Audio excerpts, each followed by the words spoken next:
The Justice Department is asking the Supreme Court to let President Trump's mail voting restrictions take effect while lower court litigation continues. Reuters, The Washington Post, CNBC, The New York Times, and AP all place the fight at the High Court and describe an order that would touch federal voter list work and limits on mail ballots before the midterms. The concrete issue is not a campaign slogan. It is whether the justices pause the injunction, narrow it, or leave the lower court block in place while election officials prepare ballots and deadlines. That matters because states, voters, campaigns, and county clerks need stable rules before registration deadlines and absentee ballot windows open. The next useful record is a Supreme Court order, a Justice Department filing, or state election guidance naming which parts of the policy can be enforced. Until that appears, the source position is a live emergency request with broad election administration stakes and no final ruling yet. Watch for a docket update and any state response explaining how local offices would change their process. A second checkpoint is whether the court separates federal voter list provisions from mail ballot restrictions, because that would leave election officials applying different pieces of the order on different timelines. County-level implementation notes will show the real-world election effect before ballot deadlines move nationally. Wildfires in Spain and France have forced large evacuations and pushed leaders to treat the disaster as both a public safety emergency and an economic shock. CNBC, PBS, NPR, NBC News, and the New York Times all point to severe fires affecting Spain and France, with France's Bordeaux region and nearby communities under particular strain. The practical questions are where evacuation orders remain active, how many homes, vineyards, roads, and businesses are damaged, and whether weather conditions let crews contain the lines. This matters for residents who need shelter, tourists and transport operators trying to reroute, and local economies that depend on agriculture and summer travel. The next record to watch is an official emergency bulletin from French or Spanish authorities with mapped fire perimeters, shelter instructions, casualty updates, and reopening decisions. Macron's crisis meeting becomes consequential only if it produces funding, deployment orders, or recovery rules. Until then, the strongest public fact is that the evacuations are large, the firefight is continuing, and the official damage picture is still changing. A second checkpoint is whether evacuation totals fall because residents return home or rise, because shifting winds push the fire line toward new towns, roads, vineyards, or tourist areas. Insurance, rail, road, and tourism notices will show the economic fallout for families and businesses.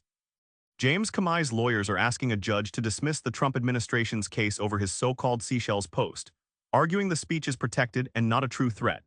NBC News, CNBC, CBS News, and CNN all frame the next step as a court test over the First Amendment intent and whether prosecutors can keep the case alive. The important distinction in the court record is between an inflammatory public post and a charge that survives legal standards for threats or obstruction. That matters because the ruling could shape how political speech, social media posts, and alleged intimidation claims are handled when former officials are involved. The next useful record is the government's response brief, a hearing transcript, or a written order explaining whether the judge sees enough evidence to proceed. If the case is dismissed, prosecutors may appeal or narrow their theory. If it survives, discovery and trial scheduling become the next pressure points. Until the judge rules, the source story is a live dismissal motion rather than a resolved judgment on Comey's conduct. A second checkpoint is whether prosecutors point to a specific threatened person, workplace, or act, because the judge's analysis will turn on concrete evidence rather than political outrage. The motion schedule will show when that evidence must be filed and argued in court next. Trump used a Michigan speech to defend his tariffs and economic agenda, while manufacturers, trading partners, and consumers wait to see which policies become written rules. The Washington Post, PBS, and local coverage all describe the president praising sweeping tariffs during the visit, with auto and industrial audiences central to the political message. The substance is whether the remarks translate into customs guidance, trade negotiations, exemptions, or fresh legal challenges affecting companies that import parts and sell finished goods. That matters because tariff changes can move costs through supply chains long before voters see a final price tag. The next record to watch is a Federal Register notice, White House fact sheet, customs bulletin, court filing, or company statement naming affected goods and dates. A rally line alone does not tell manufacturers how to price contracts or schedule shipments. Until the written mechanism appears, the public record shows a forceful policy defense in Michigan with implementation details still needing official documentation. A second checkpoint is whether automakers, suppliers, or trading partners report contract changes, because those notices show how tariff policy moves from podium language into business decisions. Union statements, plant schedules, dealer price notices, supplier warnings, inventory decisions, contract revisions, parts orders, and pricing updates from factories nationwide will show who feels the policy first. Severe thunderstorm alerts in Michigan put residents, utilities, schools, and emergency managers on watch for fast-changing local hazards. CBS News, Shaw Local, The Courier Post, and the Daily Herald all describe warning conditions, including tornado and severe thunderstorm notices affecting parts of the region. The viewer need is practical. Which counties remain under warnings where wind or hail damage is confirmed, whether power outages are spreading, and when travel or school guidance changes. That matters because the same storm line can be a nuisance in one county and a life safety event in another. The next reliable record is a National Weather Service update, local emergency management notice, utility outage map, or police and fire report naming roads, shelters, injuries, or cleared warnings. If later bulletins downgrade the storm, the story becomes cleanup and verification. If alerts expand, it becomes an active safety issue. Until then, viewers should treat the warnings as time-sensitive instructions tied to official local updates, not as a settled damage report. A second checkpoint is whether the Weather Service confirms tornadoes, damaging winds, or flash flooding after the warnings expire, because verified damage changes the public safety response. County dispatch logs, outage restorations, school notices, road closures, shelter notices, cleanup reports, repair crews, and insurance claims statewide tonight will show when normal routines can safely resume. The United States and Iran are signaling a pause in news strikes, while both sides give different accounts of whether talks are actually moving.